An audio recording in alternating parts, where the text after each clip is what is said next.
All right, welcome back to Twin Tarot. I'm David, I'm Gary. and that's Nico. He's Yay! sleeping. Hi, Nico. Oh, there he is. Now See, I can see him. exactly. It's one of those things when the auto exposure doesn't correct. Um, this reading is going to be on the future of everybody's favorite caucus, the Freedom Caucus, because we're Yay! We a all like country of freedom and eagles and jacked up trucks and Yeah. guns and patriots, Oh and God. they represent all those things. Absolutely. You know, you gotta love the Freedom Caucus because Who doesn't love the Freedom Caucus? doing a Libby. Oh, I split the deck. Look what I pulled up. Your secret card before we even start. Yeah. So I was telling Dave, I'm curious about what the future of the Freedom Caucus is because you know the Congress pushed back on Trump when it came to the budget. They passed a continuing resolution for the budget. Mm-hmm. Trump wanted to basically shut down the government just to show him. Or suspend the debt ceiling. Yeah. If they weren't going to suspend the debt ceiling, then shut down the government. Right. So there was that. So they pushed back and said, no, we're not doing that at Christmas time. Right. So it's a bad look. there is a slight pulse of integrity left in Congress. It's a weak pulse, but it's there. And now just to put this in perspective, so for people that are just like spitting their coffee over the computer screens as you say that, it's not out of any magnanimous type of thank you. Anything for the benefit of society. They are at the food trough ready to stuff their faces. And if you come in, start tipping the government around, they're not going to have their turn for the next couple of years, gorging themselves at the food trough. Yep. And by the food trough, I'm talking about PAC money, lobbyist money, all the stuff that goes on in Washington to buy votes. It's not their salary that makes them wealthy. It's meeting with lobbyists and getting agendas put together, and the lobbyists, contributing money or stuff along those lines. And they don't want that apple cart tipped. They're gorging themselves right now at the food trough. That's not all politicians. There are some with morals, integrity, and they're there because they actually want to make a difference. I would assume some of the extremists on the right actually aren't that interested in the money. They're interested in getting their policy put forward. And I'd say there's probably more on the left that are interested in policy. And I would put Katie Porter and AOC as just a couple off the top of my head that are policy first, and they're not there to make a ton of money through lobbyists and stuff like that. Carry on.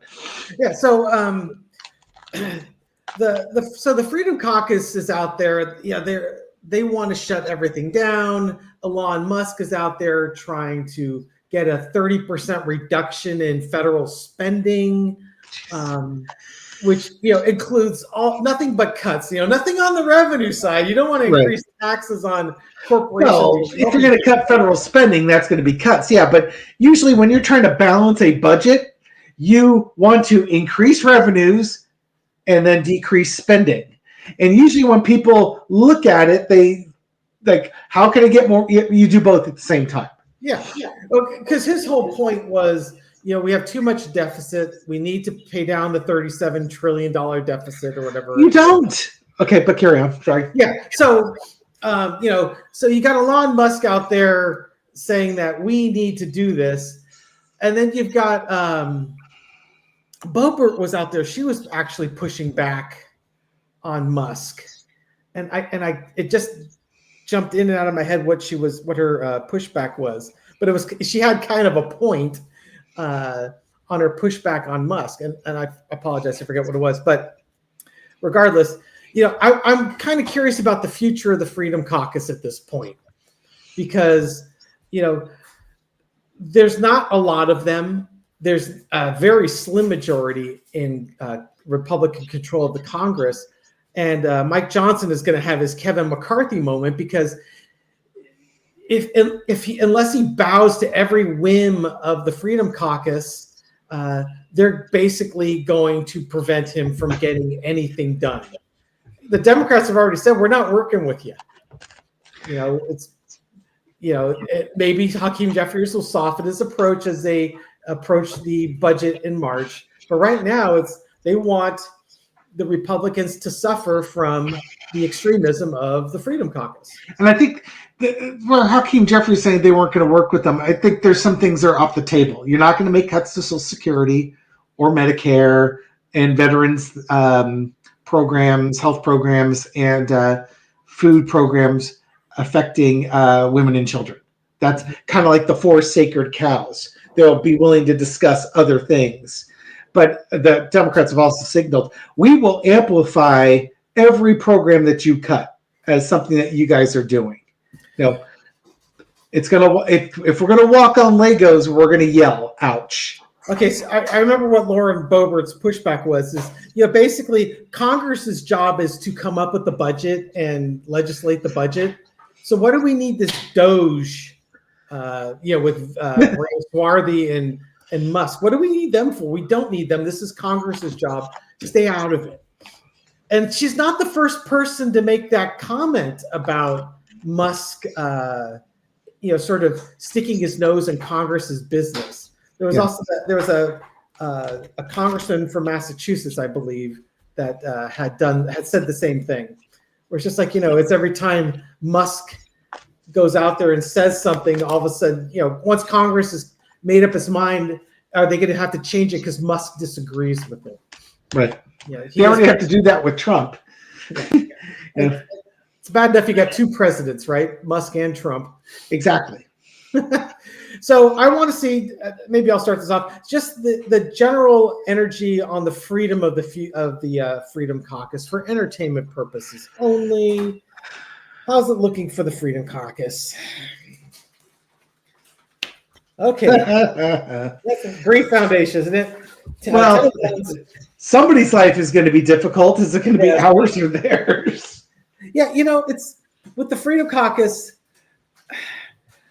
They're all about social media clicks and social media likes.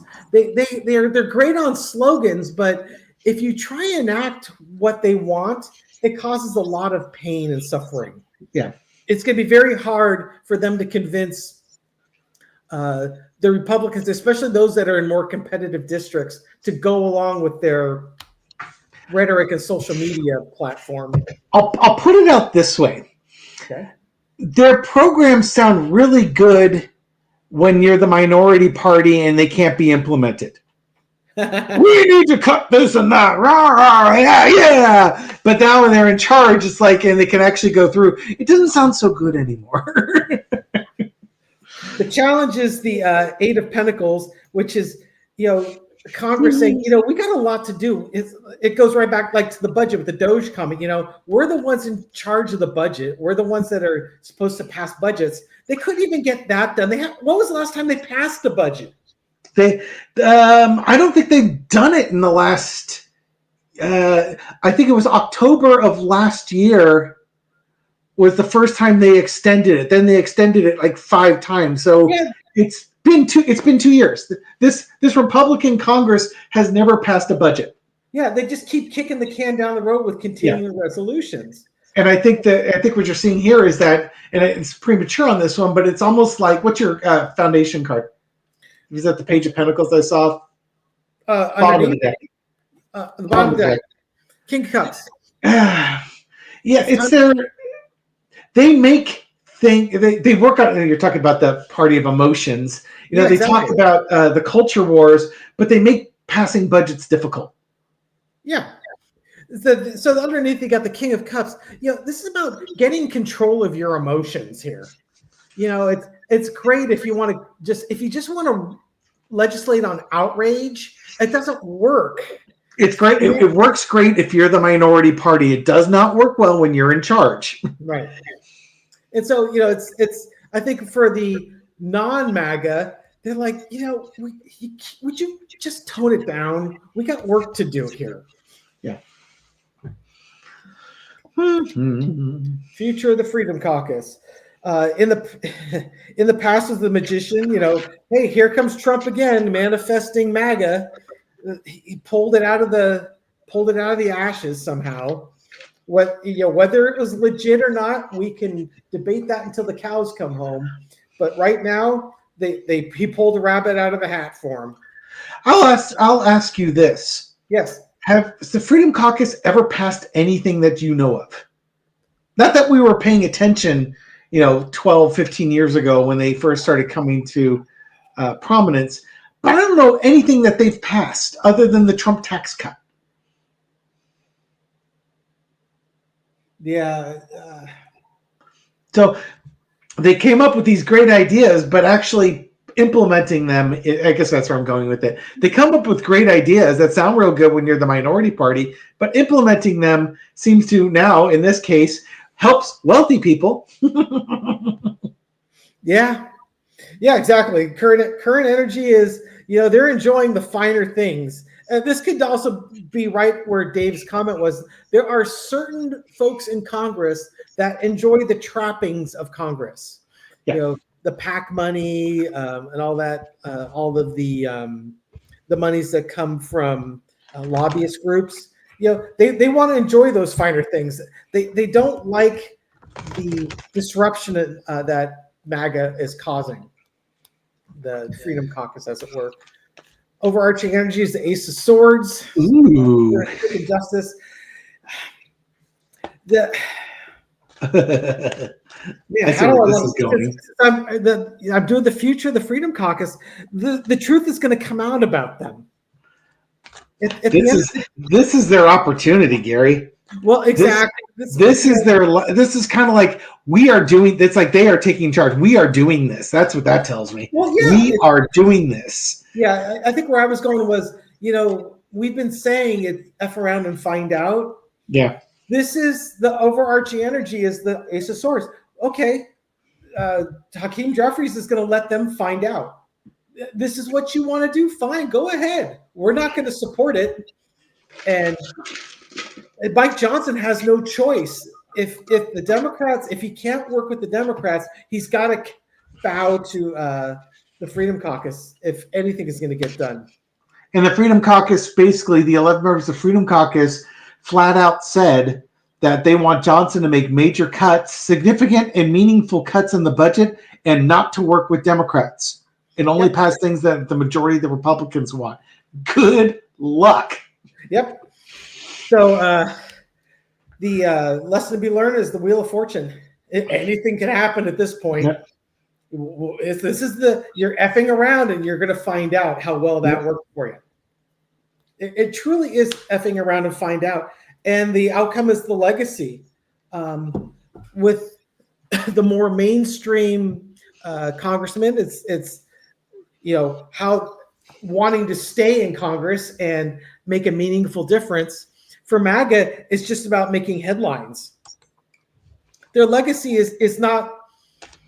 They don't look long term. It's very tactical what they do.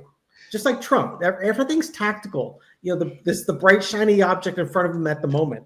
But the outcome for the future of the Freedom Caucus is the legacy card. How are you going to be remembered?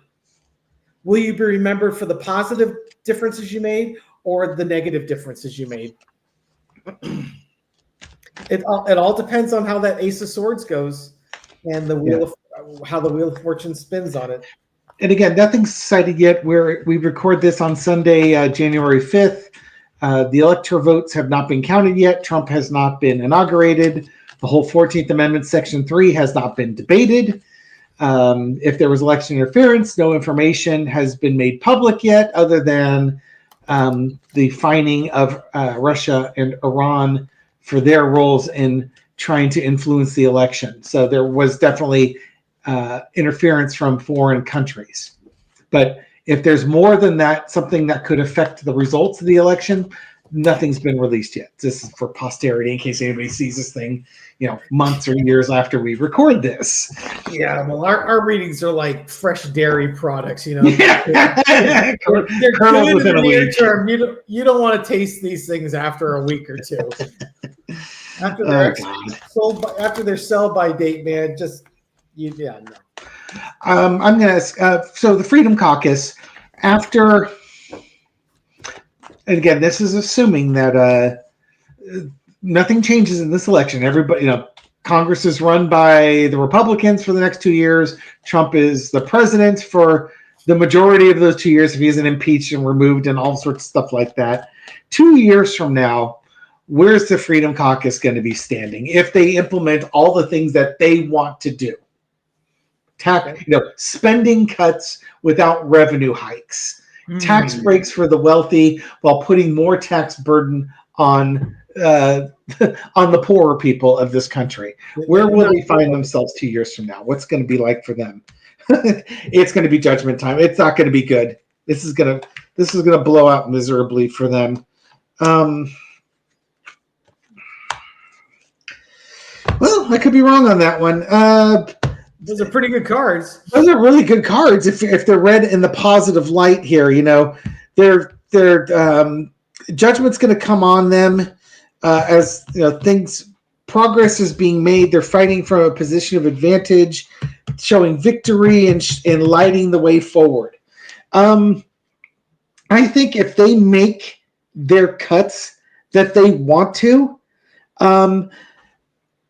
2 years from now, they're going to want to keep going. That's what I'm getting with this, is they feel like they've got the momentum on their side, that they were victorious, they've shown the country the way forward, and they're going to keep fighting for more spending cuts. So I guess, here I am thinking they were going to get judged negatively.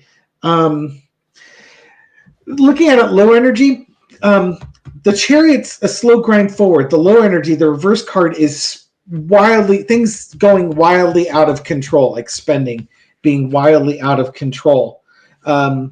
This is drawing attention, and this is withdrawal type of thing. Honestly, I think that if they get their cuts through there, they're going to champion. They're going to double down on those cuts. Mm-hmm. Say, look what we've done to cut wasteful spending.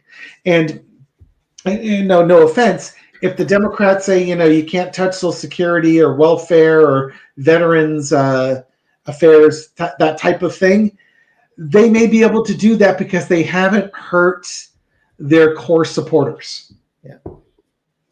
And 2 years from now, they'll be campaigning on that. From the way that this spread looks like now, if you have them hurt their core supporters, things will be different because it's not painful. It won't be painful enough yet because they will be cutting funding to marginalized groups that don't impact them. Yeah, I mean that's their first order of business are trans people. Yeah, exactly. Yes, not a huge portion of the population, and it's a great way to get a victory at the expense of punching down on some small group of people. It's going to be stupid stuff. They're going to be like, no funding Planned Parenthood, no funding public radio or public television, that type of thing. Yeah, Elmo's not going to get his funding. We're going to get rid of all these stem cell researches because it uses dead baby stem cells and stuff like that. They'll be cutting programs that would help people that are marginalized and people in our future for the short term braggadocio. That look at all the stuff we did. Imagine what we could do in the next 2 years, and it may work with some groups of people. Yep, as long as they're not hurt by it. Well, yeah, and as long as Fox News is telling them that these are great things, it's. Now, if they raise the retirement age, for instance, you're cutting spending by preventing people from accessing their full benefits. Well, the problem with with Social Security is we pay into that. I understand, but they've usurped that messaging and saying it's an entitlement. Now, mind you, again, if they delay full-time benefits to age 70 or something like that, there's usually a cutoff date. Starting with people born in 1990 will be the ones that have to get to age 70 before they do that, or 1980 or something. They won't get the people that are currently on there, or the people who are 64 right now and are trying to get to 67. They're not going to suddenly add 2 more years onto those folks. They'll grandfather them in because they don't want to alienate those.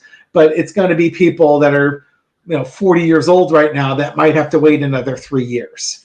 So what is that? If we subtract 40 from 2025, it's going to be like 1985. They're going to screw over the mid to latter part of Gen Xers. Yeah. Or the early part of the millennials. Yeah. Screw the millennials. The millennials, they've suffered enough. They get the short end of everything. Not nearly enough from the boomer perspective. All right.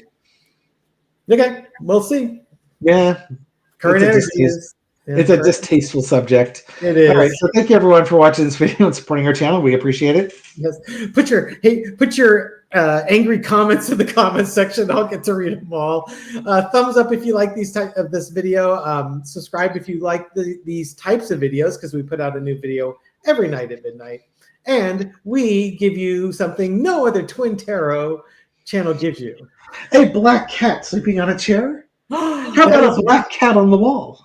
There are many. Lots of black cats. There's a lot of things we give you that no other. Les Chats Noirs.